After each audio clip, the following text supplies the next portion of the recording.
सबका सृजन करने वाले हैं, सबका पोषण करने वाले हैं, सबका संहार करने वाले हैं, वो ही कृष्ण है। 1 वर्ष तक लीला चलती रही। एक दिन मैया यशोदा से बलराम जी से पूछो, क्यों रे लाला, सबके सब बछड़े ग्वाल बाल बड़े प्रेम से रहते हैं, लेकिन इस लीला का बलराम को भी मालूम नहीं था। ये भगवान कृष्ण है जो सत्य चेतन स्वरूप है, जो जड़ को चेतन कर देते हैं और चेतन को जड़ कर देते हैं। ऐसी सामर्थ्य केवल कृष्ण में है। ब्रह्मा जी लौट करके आए, देखो तो सही जमुना के किनारे क्या लीला कर रहा है कृष्ण। देखा कि उतनी ही गाय, उतनी बछड़े, उतनी ग्वाल बाल। तभी गोविंद भगवान ने एक अपना रूप बना लिया ब्रह्मा का और अपने चौकीदारों से कहा, चौकीदारों, मैं गद्दी पर बैठ रहा हूं, मैं ब्रह्मा हूं और इस जगत में एक नकली बहरूकिया ब्रह्मा डोलता रहता है, उसको एंट्री मत देना। ठीक है महाराज। और भगवान कृष्ण गद्दी पर जाकर के बैठ गए ब्रह्मा की पे। और जब ब्रह्मा जी मृत्यु लोक से जमुना किनारे देख करके जब इधर ब्रह्म लोक लौटे तो वहां देखा कि उतने ही गाय बछड़े हैं, सबके सब जीवित हैं। और जैसे ब्रह्मलोकपुरी में आए सीधे चले जा रहे थे, द्वारपालों ने टोक दिया, कौन हो तुम? कि मैं ब्रह्मा हूं चतुराना। वापस लौटिए, असली ब्रह्मा तो अंदर बैठे हैं, हमें लगता है कि तुम नकली ब्रह्मा हो। अरे भक्ते हो तुम, पहचानते नहीं हो मालिक को। तब ब्रह्मा जी समझ गए, मैंने तो कन्हैया के बछड़े चुराए, ग्वाल बाल चुराए और भगवान कन्हैया ने तो मेरी गद्दी को ही चुरा लिया। ये ताकत कृष्ण में है जो सब कुछ चुरा लेता है, छेड़ती हुई स्त्रियों को भी छेड़ देता है। अगर आप छेड़ के देखना स्त्री को, किसी को, आप पर 354 की धारा लग जाएगी। हाँ, ये सामर्थ्य केवल गोविंद में है। जो दुनिया को चुरा लेता है वो कृष्ण है, सबको आकर्षण करता है वो कृष्ण है। अपनी बांसुरी की समुद्र तान से अतरों पर सजा करके जगत को मोहित करने की ताकत केवल कृष्ण में है, वही कृष्ण है। वो आज जगत को आनंद देने के लिए ग्वाल बालों के साथ लीला कर रहे हैं। ब्रह्मा जी दुखी हो गए। ब्रह्मा जी कहते हैं कि प्रभु, मैंने आपके बछड़ों को चुराया और आपने तो मेरी गद्दी को ही चुरा लिया। बहुत अनय विनय किया ब्रह्मा जी ने, लेकिन भगवान बोले नहीं। दीन दुखी हो गया ब्रह्मा, कहता है कि प्रभु, इस बालक ने जो अपराध किया है ना, उसको क्षमा कर दो गोविंद। जो आपका स्वरूप है ना गोविंद, वो बरसात कालीन की मेघों के समान है। बरसात कालीन मेघ के समय पर जब काले काले बौरे गुंजार करते हैं ना, ऐसे ही आपके काले काले घुंघराले बाल हैं। और आप जब चलते हैं ना गोविंद, तो आपका जो पीतांबर है ना, वो पीतांबर ऐसा दमकता है जैसे आसमान में बिजली दमकती है। हे प्रभु, आपके कानों के जो कुंडल हैं और जो आपका मोर पंख लगा है, वो बड़ा शोभामान है प्रभु। हे प्रभु, मैं आपकी शरण में हूं, मेरे से अपराध हो गया है, आप मुझे क्षमा कर दो। कि बंसी भूषित करान बनीर राभात, पीतांबरादरण बिंब फल अधुरुष्टतात, कि पूर्णेन्दु सुंदर मुखादर विंद नेत्रात, कृष्णात् परम किमपि तत्त्वं न जाने। हे प्रभु बंसी विभूषित, हे गोविंद, हे पीतांबरधारी, हे पूर्ण ब्रह्म, आप प्रसन्न हो जाइए। मैंने जो अपराध किया है हे प्रभु, मैंने संसार को पंच भौतिक महाभूत समझ करके किया है। आप मन और बुद्धि से परे अविनाशी, आप प्रसन्न हो जाइए। आप प्रभु मुझे क्षमा कर दें गोविंद, मैं तो तुम्हारी शरण में आया हूं, अब मैं आपकी शरण से दूर जाने वाला नहीं हूं प्रभु। अगर आप मुझे ठुकरा दोगे तो बताओ मैं कहां जाऊंगा। ब्रह्मा जी ने बहुत अनय विनय किया, कहा कि प्रभु मैं तेरी दया दृष्टि पाकर के हटूंगा। अब तक दुनिया में मैं सुख की नींद सोया, अब मेरी आंखें खुल गई गोविंद। तुम एक जगत के आधार हो, स्वामी हो। हे प्रभु मैं तुम्हारे सन्मुख को हूं, दया कर दीजिए। हे कृपालु, आप तो भक्त वत्सल हैं, आप जीवों पर कृपा करने वाले हैं। मेरे से बड़ा अपराध हो गया गोविंद। हे दामोदर, हे देवकी नंदन, आप प्रसन्न हो जाइए। इस दास पर आप कृपा तो करिए। हे प्रभु आप कृपा करें।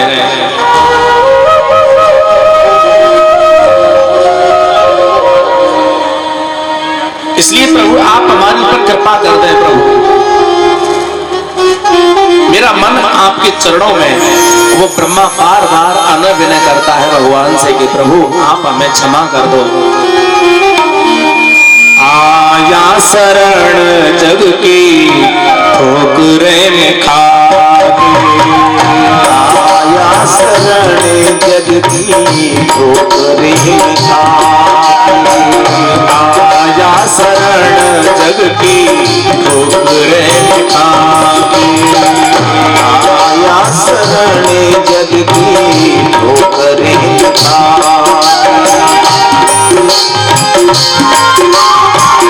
हटूंगा प्रभु तेरी, हटूंगा प्रभु तेरी दया आया शरण जग की ठोकरें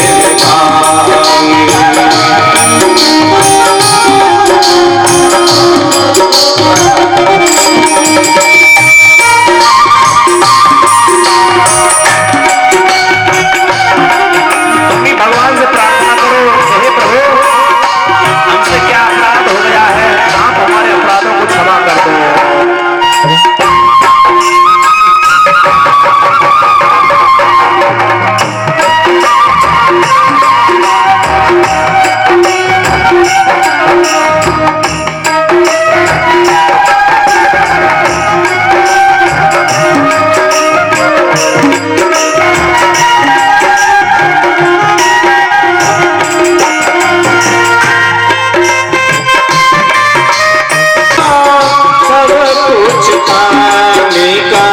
सपना सजोया नींद सोया, सब कुछ सजाने का सपना सजोया था, बस है छलावा रावण समाधि भी बच नहीं पाया।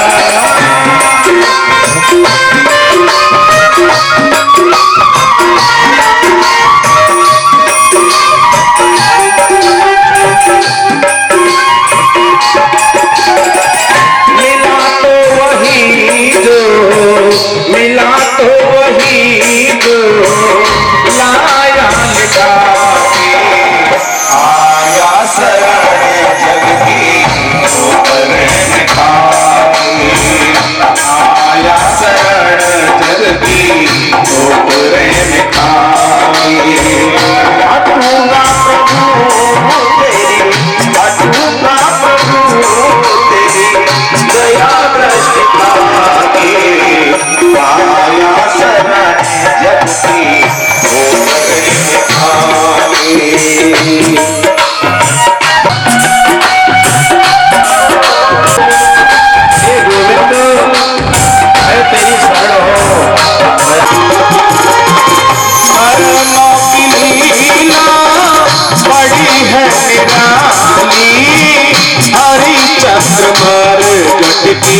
करे रखवाली। धर्मों की लीला बड़ी है निराली, हरिश्चंद्र मर्दत की करे रखवाली। कर्मों की लीला बड़ी है निराली, हरिश्चंद्र मर्दत की करे रखवाली। कर्मों की लीला बड़ी है निराली, हरिश्चंद्र मर्दत की करे रखवाली।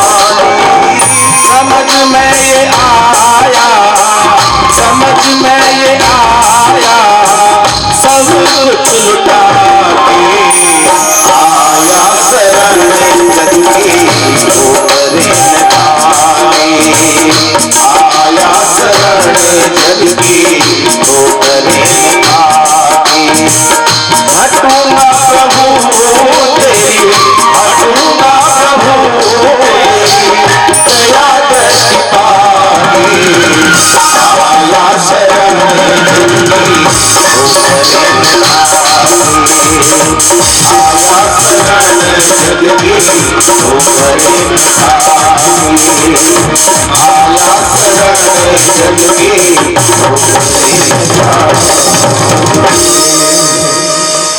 ब्रह्मा ने भगवान से बार बार विनय की, तब भगवान प्रसन्न हुए। भगवान ने कहा कि ऐसी गलती कभी नहीं करना। तब ब्रह्मा जी की गद्दी दी और भगवान ने अपने ग्वाल बाल बछड़े लिए और अपना जो अव्यक्त स्वरूप था उसको भगवान ने छुपाया। तब 1 वर्ष बाद में अपनी मैया यशोदा से कही कि मैया आज तेरे लाला ने अगासुर को मारो है। इसलिए वृंदावन में पहुंच करके भगवान ने वत्सासुर, अगासुर और बकासुर और एक धैनकासुर इसको मारा। इसलिए भगवान ने धैनकासुर का वध किया। ये धैनु मीन्स गाय, गाय जैसी शकल में ये राक्षस आ गया था, इसलिए भगवान ने धैनकासुर का वध किया। फिर इसके बाद में भगवान ने एक काली मर्दन की लीला भी करी। जो जमुना जी में जो काली नाग रहता था, भगवान ने उस यमुना से उसको बाहर किया और उसको रमणपट्टी भेज दिया। फिर इसके बाद में एक बार भगवान ग्वाल वालों के साथ अपनी गाय बछड़े चरा रहे थे, तभी जंगल में भयंकर आग लगी। उस समय ग्वाल बाल घबराने लगे। भगवान ने कहा कि घबराओ नहीं, अपनी अपनी आंख बंद करो। भगवान ने चमत्कार किया और भगवान ने 2 बार अग्नि का पान किया। इसका मतलब क्या है? ये संसार ही एक जंगल है। इस संसार रूपी जंगल में दुनिया भर की अग्नि जल रही है। अगर आप किसी से कुछ कहते हो तो वो अपनी वाणी आपसे क्रोध भरी बातें करता है, अग्नि जैसी बात करता है। इसलिए भगवान ने आज काली नाग मर्दन भी किया, जो 5 फण का सर्प था। इसलिए जीवात्मा का नाम ही काली नाग है। ये संसार ही यमुना है, इसमें जीवात्मा रूपी सर्प पड़ा है। जो शब्द स्पर्श रूप रसगंध है, यही 5 फण है। फिर इसके बाद में भगवान ने प्रलंबासुर का वध किया। फिर इसके बाद में प्रलंबासुर के बाद में भगवान ने वेणुनाद किया। और फिर इसके बाद में भगवान ने जो यज्ञ पत्नियां थी उनके ऊपर जाकर के भगवान ने कृपा करी। अब परीक्षित महाराज कहते कि महाराज आपने भगवान की जो लीलाएं, जो ब्रजमंडल में जो लीलाएं भगवान ने दिखाई, वो सब की सब भक्ति से भरी है। तो ब्रज की गोपियों के अंतर्गत भक्ति भाव है भगवान के प्रति। इसलिए अब परीक्षित कहते कि महाराज इस भक्ति से भी कुछ नहीं होता, साथ साथ में कर्म भी चाहिए। इसलिए अब भगवान अब कर्म की कथा सुना रहे हैं आपके लिए, क्योंकि संसार एक कर्म भूमि क्षेत्र है। और जो संसार रूपी कर्म भूमि में जैसा आप कर्म करोगे वो तुमको मिलेगा।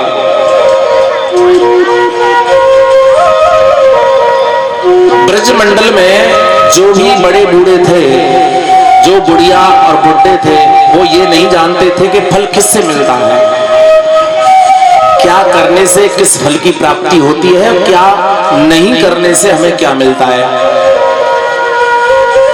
अब भी बड़े बूढ़े लोग नहीं जानते हैं।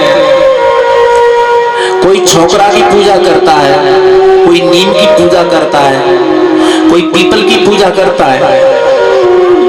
पूजा करना मना नहीं है, लेकिन फल किससे मिलता है ये जानना बहुत जरूरी है। यही भगवान बता रहे हैं। क्योंकि गोपियों के अंदर तो भाव बहुत सुंदर थे। वो कृष्ण को अपना पति बनाना चाहती है ना। और ग्वाल बाल कहते हैं संतों और भक्तों को, और कृष्ण कहते हैं ईश्वर के लिए। वो ही ईश्वर कृष्ण बनकर के संत भक्तों के साथ लीला करता है, दुष्टों का नाश करने के लिए। इसलिए मेरे गोविंद भगवान ने गोकुल में और वृंदावन में पूतना, सक्तासुर, वृत्तासुर, कुबेर के पुत्रों का उद्धार किया। बत्सासुर, बकासुर, अगासुर, दैनकासुर, कालीनाग, प्रलंबासुर, अग्नि का पान, ये भगवान ने अनंत लीलाएं करी थी वृंदावन में। अब समझे कि भक्ति का अर्थ है वृंदावन। जहां भक्ति का क्षेत्र है उसको कहते हैं वृंदावन। तो आज ब्रजमंडल में भगवान भक्ति को छोड़ करके कर्म की शिक्षा बता रहे हैं। वो कर्म क्या है वो आप समझे। ये कथा कहां से जोड़ेंगे? गोवर्धन लीला से। यही गोवर्धन लीला है कर्म की शिक्षा का उत्पाद। इस ब्रजमंडल में हर वर्ष देवराज इंद्र का पूजन हुआ करता था, हर वर्ष। और देवराज इंद्र का पूजन करने से सभी ब्रजवासी बड़े प्रसन्न होते थे। लेकिन यहाँ भगवान ब्रजवासियों को बताना चाहते हैं कि फल किससे मिलता है, किससे हमारा यज्ञ सफल होता है। इसलिए भगवान ये गोवर्धन लीला का महत्व बता रहे हैं। तो देवराज इंद्र की पूजा के लिए ब्रजमंडल में सभी प्रत्येक घर में सुंदर सुंदर ये भोजन प्रसादी बन रही थी। और भैया मैया यशोदा अपने घर के आंगन में चौका लगा करके, सुंदर चौका सुसज्जित, मौन पूर्वक सुंदर सुंदर पकवान बना रही थी। देखो ये स्त्री का कर्तव्य होता है। जहां तुम भोजन बना है वहां पर तुम मौन पूर्वक भोजन बनाए।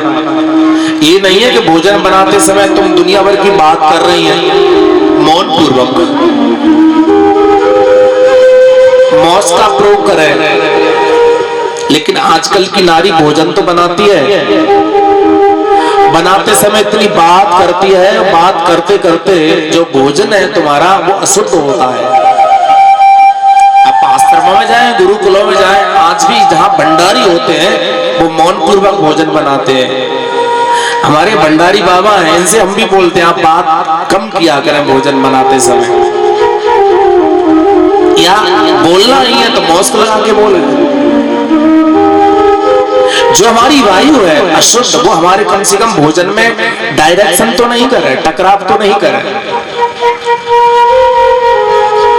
इसलिए भोजन शुद्ध होना चाहिए। मैया मौन पूर्वक अपने मुंह पर मौस्क लगाए हैं और लाला से इशारे से बात करते दूर दूर।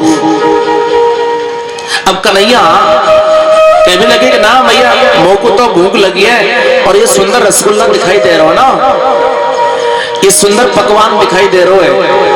नाना प्रकार की मैया ने सामग्री बनाई, कोई दही बड़ा बनायो, खीर पूरी बनायो, पुआ बनायो,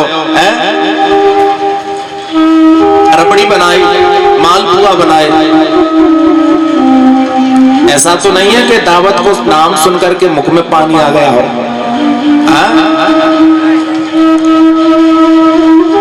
हाँ, जब सुंदर पकवान बनते हैं ना घर के अंदर तो लोग इंतजार करते हैं। तो पूरे ब्रजमंडल में सुंदर पकवान बनना शुरू हो गया और कन्हैया को मैया ने डांट लगा दी और कन्हैया रुष्ट होकर के अपने महलों से बाहर आ गए। और नंद बाबा ने देखो कि लाला तू क्यों रो रहा है, बात क्या है। भगवान जब नंद बाबा के पास में आए, नंद बाबा जब कहने लगे कि लाला क्या बात है, क्यों रो रहे हो तू। भगवान बोले कि बाबा मैया कह रही है कि जय जय की पूजा ना है जाए तब तक हमारे घर में कोई भोजन प्रसादी ना पावे। ये जय जय का बीमारी है। नंद बाबा समझावे लगे बेटा जो बरसात को देव है देवराज इंद्र, अरे बाकी पूजा करने से हमको सब कछु मिले, वहां से वर्षा हुए और जो हमारी पहाड़ी है ना ये सब हरी भरी है जाए, हमारी गाय को भरपेट घास और चारों मिले। अच्छा बाबा बात तो सही कह रहे हैं, लेकिन एक बात बताओ बाबा, जा देवराज इंद्र को तुम पूजन करते हैं हर साल, बात देवता ने आज तक तुमको दर्शन दिया है। लाला दर्शन तो नहीं दियो, तो फिर ऐसे अभिमानी देवता की तुम पूजा क्यों करें। जो दुनिया भर की घर में ढेर सामग्री बनावे बात देवता ने आज तक पाइएगा नहीं। तो लाला बाबा दर्शन भी ना दे, तुम्हारे भोजन भी ना पाए, तो ऐसे अभिमानी देवता को त्याग करने में ही भलाई है। और देखो बाबा जा देवता की मैं कहूं ना, तुम बात देवता की पूजा करो, वहां से तुम्हें फल ही फल मिलेगा, तुमको दर्शन भी देगा, तुम्हारी सामग्री को भी खाएगा और बार बार तुमसे कहेगा कि लाला लाओ ब्रजमंडल के सभी मुझे सुंदर सुंदर भोजन दो। बाबा तुमको नहीं पता देवराज इंद्र कैसे बने, स्वर्ग का राजा कैसे बने। शुद्ध कर्म करने से बाबा इंद्र बनते हैं। इसलिए भैया शुद्ध कर्म करो, आप देवताओं से भी बढ़कर के देवता बन जाओगे। यहां भगवान कर्म की शिक्षा का ज्ञान दे रहे हैं, कर्म प्रधान बताया भगवान ने।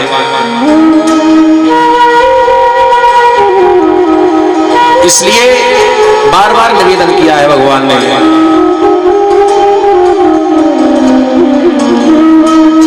कि कर्म में प्रधान बिसरच राखा, जो जस करहि सो जस भक्त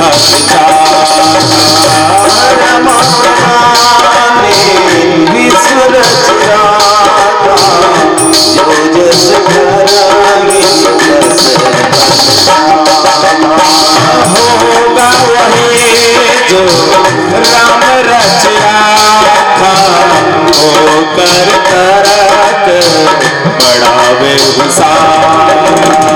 होगा वही जो राम रच राखा, होकर करत बढ़ावे सकल पदार्थ है जग माही, कर्म आवत राही।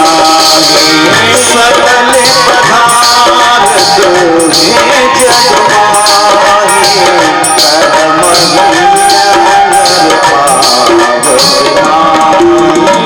धर्म दूसर सत्य समाना, आगम निगम पुराण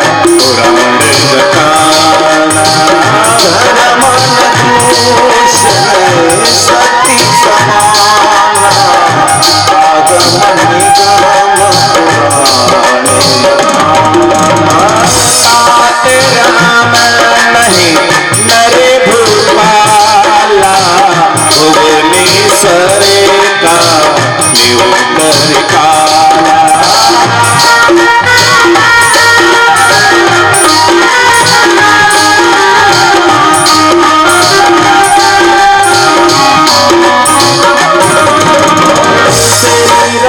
राम जय जय राम श्री राम जय राम जय जय राम।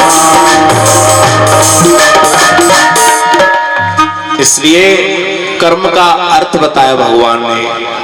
हे बाबा, जो कर्महीन लोग होते हैं उनको फल नहीं मिलता। ये गोस्वामी जी ने रामायण में चौपाई बताई है और यही भगवान ने श्रीमद् भागवत में अपना अर्थ बताया है और यही गीता जी में बताया है।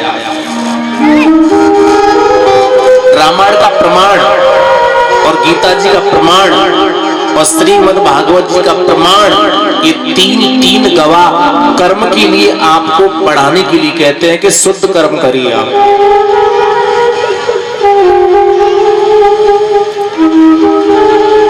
कर्म प्रधान विश्व रच राखा, जो जस करई सो तस फल चाखा। यही भगवान गीता में कहते हैं, कर्मण्यवाधिकारस्ते मा फलेषु कदाचन माम कर्म फल हेतु भूर्मात् संगस्त्व कर्मणि। हे अर्जुन, तू कर्म करने का अधिकारी है, फल की इच्छा मत करे। और यही भगवान श्रीमद् भागवत जी में कह रहे हैं अपने मुख से, नंद बाबा से,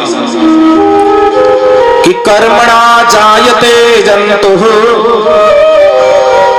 कर्मणेव विलीयते,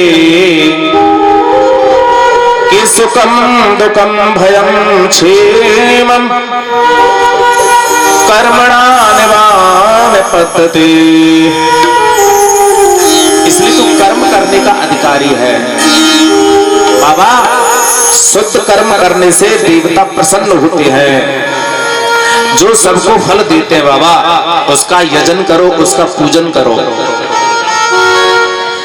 यहाँ भगवान वेद शास्त्रों से भी बता रहे हैं कि सच्चे देवता कौन है। अतिथि देवो भव, द्वार पर जो अतिथि आया है वो सच्चा देवता है आपका। मातृ देवो भव, जो माँ है जिसने आपको जन्म दिया है वो सच्ची माँ है। पितृदेव भव, जो पिता है वो हमारा देवता है, जिसने हमको कुल गोत्र दिया है, जमीन जायदाद दी है, प्रॉपर्टी दी है, वो सच्चा देवता है। आचार्य देवो भव, जो विद्वान है, ज्ञानी जन है, वो हमारे सबसे अच्छे देवता हैं, जो तुमको अंधकार से प्रकाश की तरफ ले जाते हैं। माता, पिता, अतिथि, आचार्य, संत, गुरु, ये सबसे बड़े देवता हैं। और बाबा, जो भी जा ब्रजमंडल में पेड़ पौधे हैं, ये सब के सब हमारे लिए देवता हैं, क्योंकि पेड़ हमको फल दे, औषधि दे। इनको काटवे मारो, डायरेक्ट नरक में जाए बाबा। नदी हमारी देवी है, ये हमको जल दे। और बाबा, जो लोग नदी के पानी को गंदा करें, नदी के पानी को दूषित करें, और इस तरीका से बाबा ये सबसे बड़े देवता कहलाए, सबसे बड़े देवता हैं। ये भगवान कृष्ण नंद बाबा के लिए सुंदर उपदेश कर रहे हैं। बहुत सुंदर उपदेश दिया है कि लाला, तू कह रहा है तो हम बात देवता की जरूर पूजा करेंगे। पूरा पश्चिम, उत्तर और दक्षिण में बाई देवता की बाबा बड़ी विधि विधान से पूजा होए। बाई को जगन्नाथ के नाम से जाने, बाई को रामेश्वर के नाम से जाने, बाई को द्वारकाधीश के नाम से जाने, बाई को बद्रीनाथ के नाम से जाने बाबा। और सबके बीचों बीच जो बैठो है ना, वो ही मेरो गिरिराज महाराज है बाबा। बा गिरिराज महाराज की पूजा करने से तुमको सब कछु मिलेगा। तो लाला, हमें क्या करना चाहिए? कि करना ये चाहिए कि बाबा बढ़िया से कोई आचार्य बुलाओ और वह देवराज इंद्र की पूजा को छोड़ के हमको और तुमको वह गिरिराज की तलेटी में चलना चाहिए।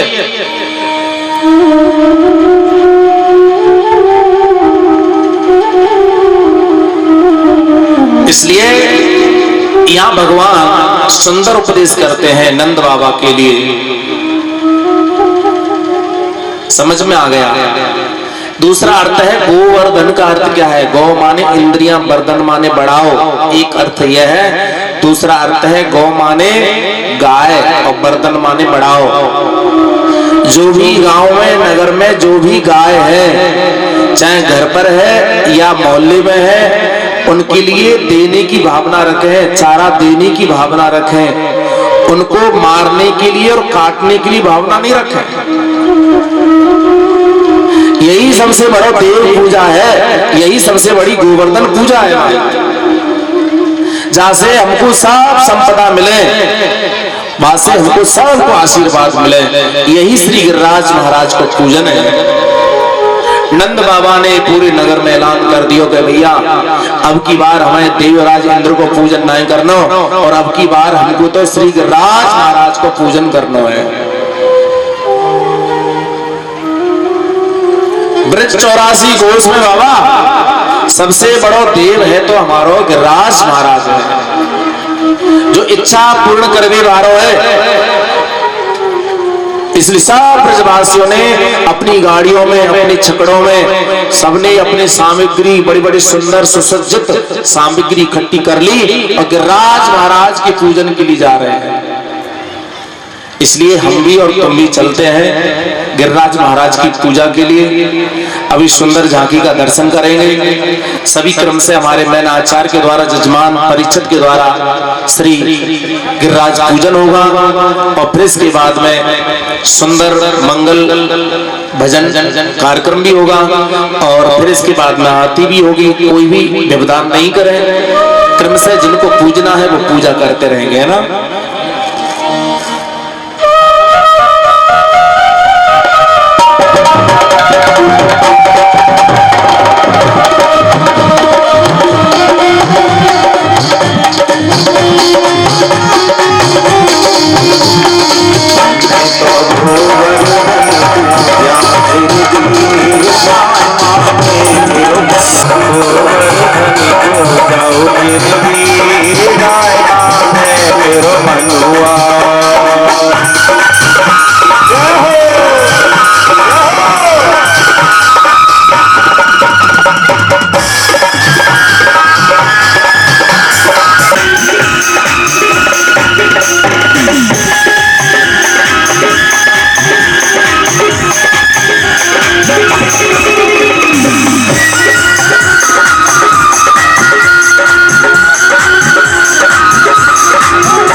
Thank